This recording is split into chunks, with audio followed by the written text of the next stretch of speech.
C'est toujours un grand plaisir de venir à Nancy et d'avoir une équipe aussi dynamique et ouverte sur l'interrégion, donc sur l'international. Et bon, je pense que mon exposé va être une... Je vais supprimer pas mal de diapos pour rester dans les temps. Je vais passer très vite. Et mon exposé sera uniquement une application de tout ce que vous avez entendu, puisque ça fait plus de 20 ans, plus de 30 ans qu'on bouge, qu'on fait du parangonnage et qu'on essaie de voir dans le monde entier quelles sont les bonnes pratiques pour essayer de les appliquer en France. Alors, on a ce site particulier en France, mais dans le monde entier, que quand on voit quelque chose d'intéressant, on peut faire comme les Japonais, on peut photographier et recopier, faire du copier-coller, c'est très facile. Et en France, on peut tout faire. C'est même la bonne nouvelle. Vous n'êtes peut-être pas rendu compte, mais on est un des pays qui a les plus de possibilités au monde pour la santé mentale. On peut tout faire. Alors maintenant, il ne reste plus qu'à trouver les acteurs qui veulent bien faire. Ça, c'est... Voilà, donc je ne vais pas revenir sur les recommandations générales, mais la première de l'OMS, je représente ici le centre collaborateur, donc l'OMS, c'est traiter les troubles au niveau des soins primaires, c'est ça qu'on va développer. La conférence d'Helsinki, on en a déjà parlé. Le Royaume-Uni, je voudrais tout de même dire un tout petit mot là-dessus. L'Italie, vous avez vu, ils ont fermé les hôpitaux psychiatriques, ils ont très peu de lits pour 100 000 habitants. Tous les services ne sont pas ouverts, mais ils ont encore beaucoup d'admissions, 758 admissions. Et vous voyez, le Royaume-Uni, ils ont aussi fermé les hôpitaux psychiatriques, ils ont plus que 286 admissions. Mais ça, c'est lié au budget. Le budget du Royaume-Uni a été massivement investi, et surtout sous Tony Blair, dans la communauté. Donc si vous investissez dans la communauté, eh bien, vous utilisez beaucoup moins l'hôpital psychiatrique et les institutions, vous avez beaucoup moins d'entrées.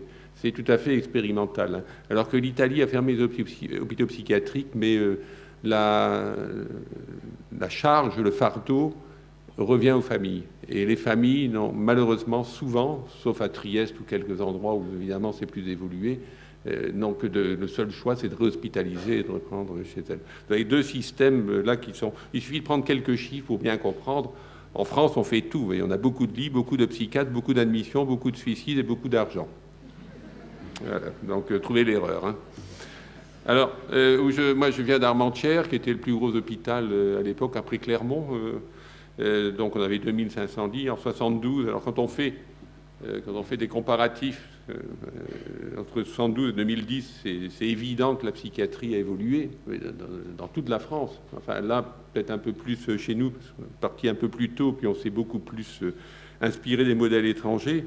Donc, vous voyez comment c'était en 72. Moi, je suis arrivé jeune chef de service, j'avais 300 lits fermés, voilà, dans le pavillon de force régionale, qui était une UMD, UHSA à la fois. Enfin, qu'on vient de pas me dire que je ne connais pas l'hospitalisation, je l'ai fréquenté, j'ai été le plus grand enfermeur de la région. Voilà, donc maintenant notre système est complètement ouvert et j'y tiens. Donc c'est 30 ans de travail, mais c'est possible. Hein. Je sais parfaitement comment enfermer les gens, les mettre dans chambre d'isolement, en contention, ça je sais faire. Je sais aussi très bien faire le contraire. Hein. Quand on sait faire l'un, on sait faire l'autre. Donc il y a des techniques, ça s'apprend et on a essayé de développer au centre collaborateur une quantité d'instruments qu'on peut diffuser d'ailleurs dans toute la France et à l'étranger pour essayer de mettre en place une psychiatrie qui soit digne de notre 21e siècle. Voilà, alors l'hôpital, évidemment, c'est l'hôpital psychiatrique est un frein pour l'accès aux soins. On a fait une recherche assez importante sur que vous connaissez, enfin, voilà, que vous connaissez, qui est exposé l'année dernière. Hein. Le fou malade mental, c'est jamais soi, c'est toujours l'autre. Hein. Être fou malade mental reste lié aux actes transgressifs, meurtre, inceste, viol, être violent envers les autres. L'hôpital psychiatrique, c'est toujours le lieu où le fou malade mental doit être enfermé. Vous avez vu que j'ai mis entre guillemets un fou et malade mental, parce que je ne sais toujours pas ce que c'est, moi, mais la population sait ce qu'elle... Quand on interroge la population, c'est les réponses qui nous sont données. Elle sait bien ce que c'est. On peut uniquement s'identifier aux dépressifs. Et la population pense qu'une famille peut accueillir à nouveau un proche fou, malade mental ou dépressif s'il est soigné. Donc, je ne vais pas revenir là-dessus. Donc, ça, c'est les résultats de cette recherche qu'on fait tous les 10 ans en population générale, qui concerne les représentations sociales et la prévalence des principaux troubles.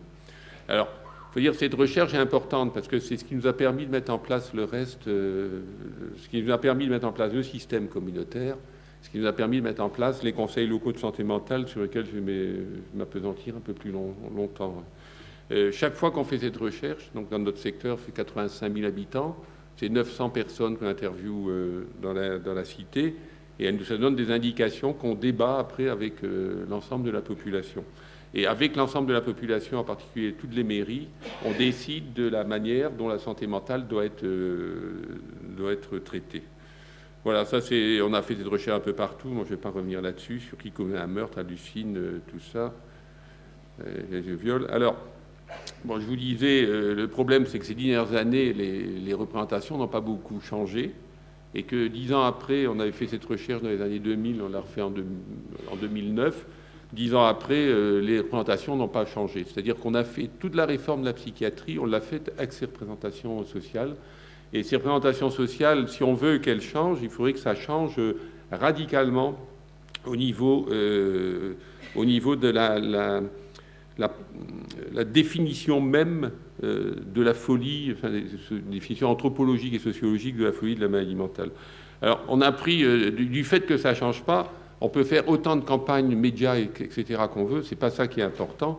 Ce qui est important, c'est que les gens, malgré tout, ils vivent avec des personnes qui souffrent de troubles mentaux. Et ce qui est important, c'est qu'on puisse mettre en place des dispositifs qui vont peut-être changer les choses à la longue. Donc on a pris l'option anglaise qu'a développée John Jenkins, c'est-à-dire on change le système d'abord de soins, et on voit si 10, 20, 30 ans après, ça modifie la présentation. Et par des actions concrètes où les usagers ont une place extrêmement importante. Alors, cette recherche, elle donne aussi des résultats tout à fait spectaculaires. Donc, on a exposé, alors on la présente aux usagers, dans les réunions de quartier, dans les conseils municipaux, près des médecins généralistes, des pharmaciens du secteur. Donc, vous voyez, sur 85 000 habitants en 2007, au recensement, on a 65 000 personnes de plus de 18 ans, 23 000 ont au moins un trouble. Ça ne veut pas dire qu'elles souffrent tous de troubles, mais enfin, quand on fait passer des questionnaires standardisés, il y en a 23 000 qui ont un trouble. 11 000 ont un impact dans la vie quotidienne. C'est-à-dire, bon, on dit s'il y a des troubles, c'est comme on a un rhume, ça passe au bout d'une semaine, mais même 11 000 ont un impact dans la vie quotidienne. Uniquement 5 000 ont le sentiment d'être malades.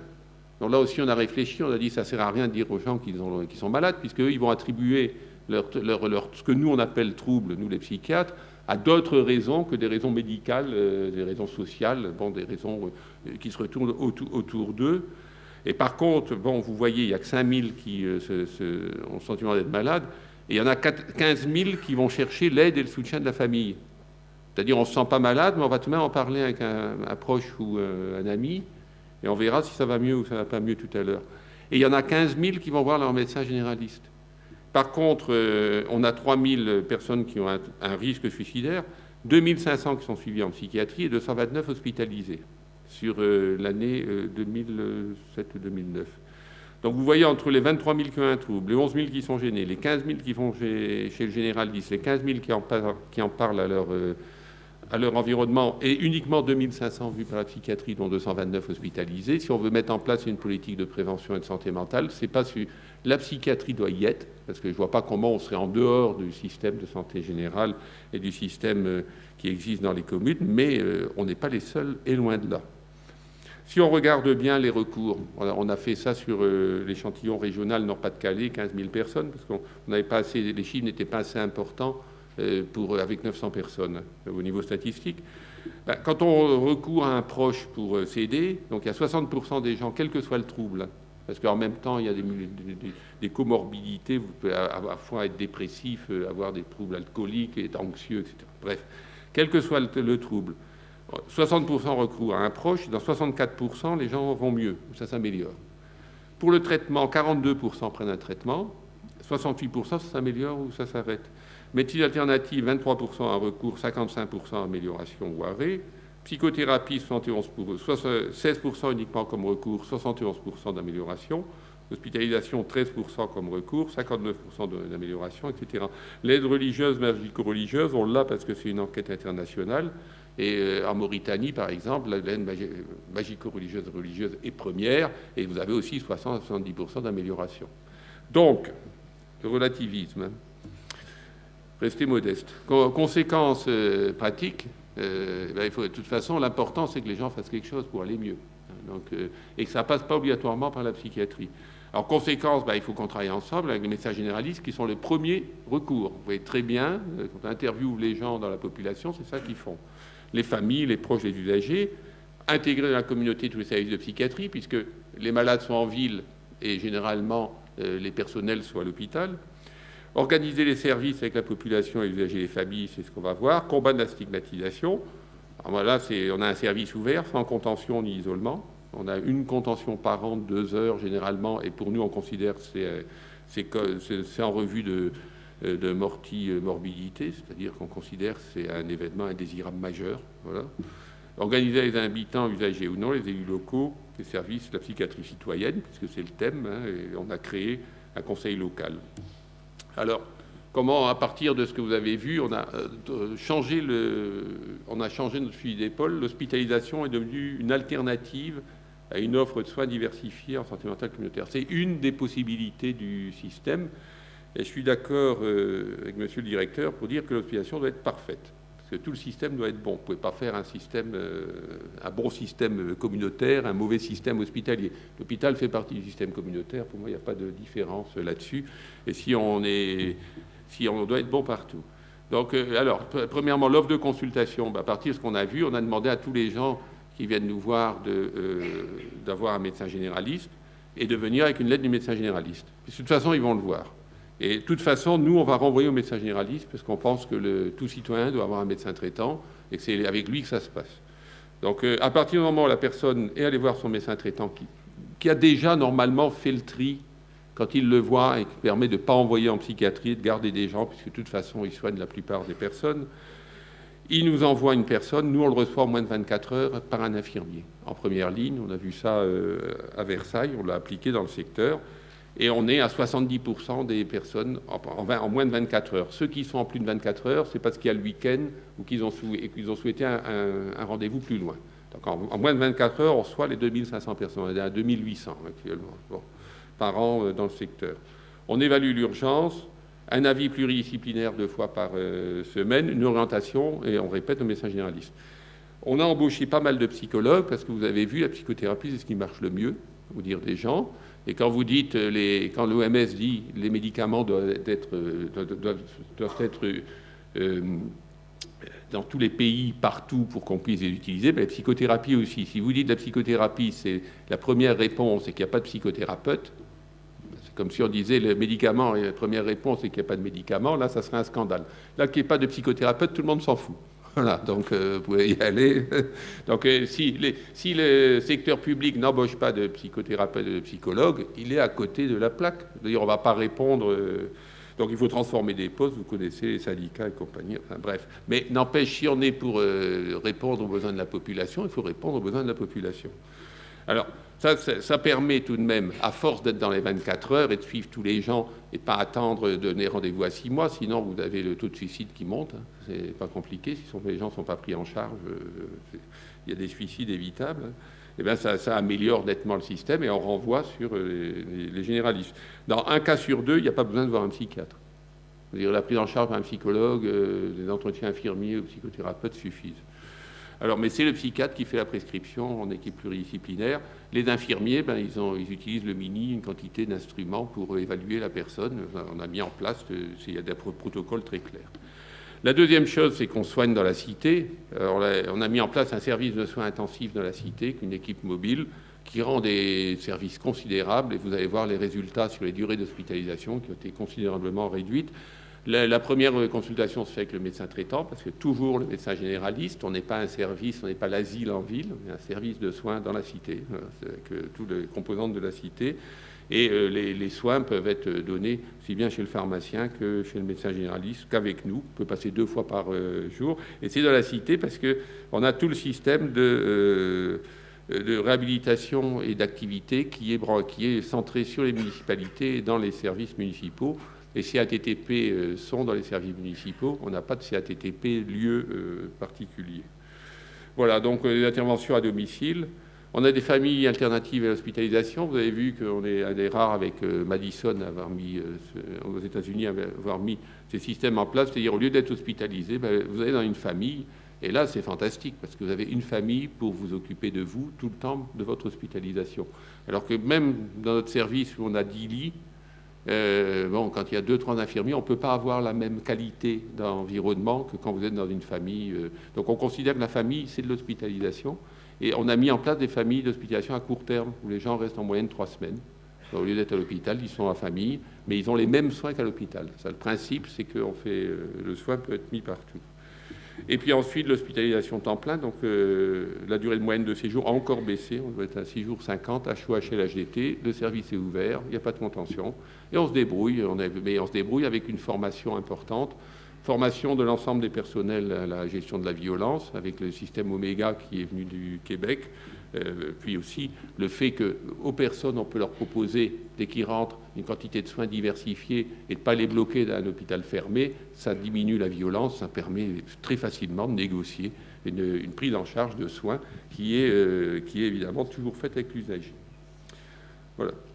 Donc on a une présence 24 heures sur 24, puisque si les malades sont en ville, moi je dis maintenant j'ai 65 000 lits à m'occuper, non plus 10 lits à l'hôpital, c'est-à-dire les lits où vous dormez, tout le monde dort. Voilà. Donc c'est là, pour nos lits sont à domicile. Donc 65 000 personnes sur le secteur de plus de 18 ans, on a 65 000 lits à s'occuper. On a un infirmier, un psychiatre d'astreinte, un contact quotidien avec les services d'urgence, et puis on a une conférence téléphonique matin et soir. On peut avoir le psychiatre d'astreinte à tout moment, en cas de problème, on est mobile. On se déplace à domicile. On se déplace chez les gens, toujours en accord avec le médecin généraliste, on se déplace à domicile. Il faut que les gens soient d'accord, bien sûr, pour nous recevoir chez eux. Pas de violation de domicile. Tout ça, ça se fait dans les règles déontologiques. On participe aux urgences médicales, au CHU aussi. Alors, les médecins généralistes, les pharmaciens et les infirmiers libéraux sont intégrés dans le système de soins psychiatriques, puisqu'il arrive qu'il y a des personnes qui prennent leur traitement chez le pharmacien du coin, en accord toujours entre le médecin traitant et l'usager.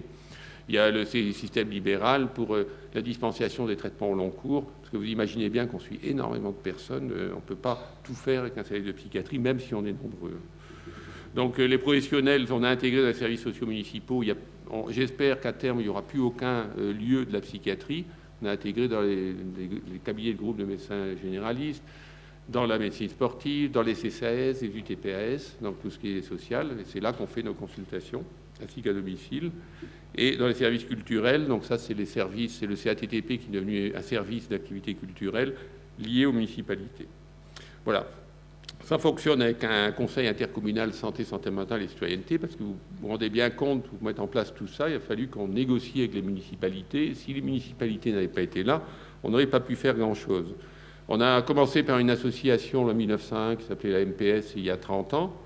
Alors, on a commencé par des réunions dans les quartiers. J'ai fait des centaines de réunions dans les quartiers, passé des films, le end-up, etc., des débats dans les quartiers. Donc, ça a commencé comme ça. Ensuite, c'est dans les années 70.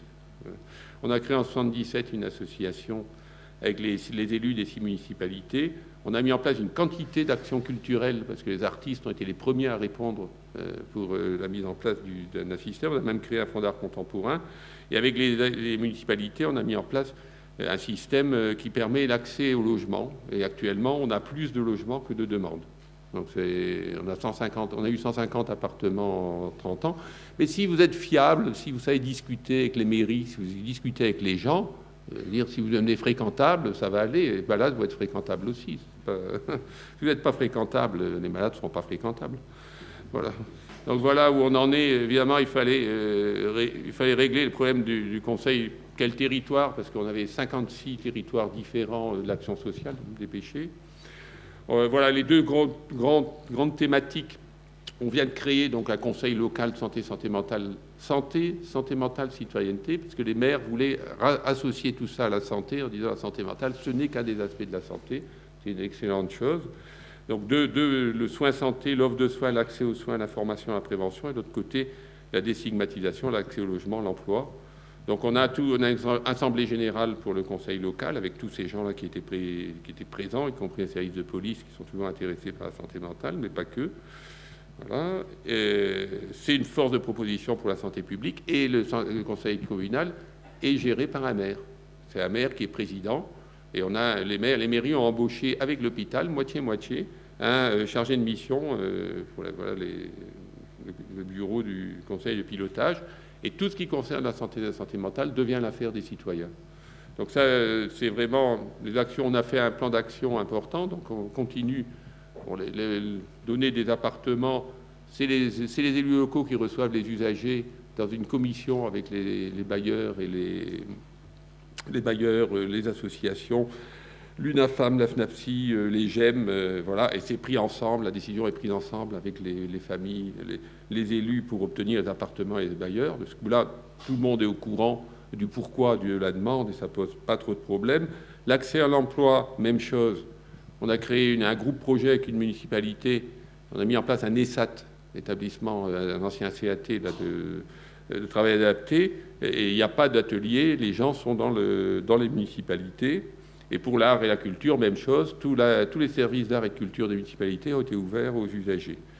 Pour la prévention, on est en train de mettre en place des études de situations difficiles en ville. Donc on est en train d'abord une charte. Donc il y a une réunion avec les ensembles des acteurs des villes pour mettre en place une charte de confidentialité.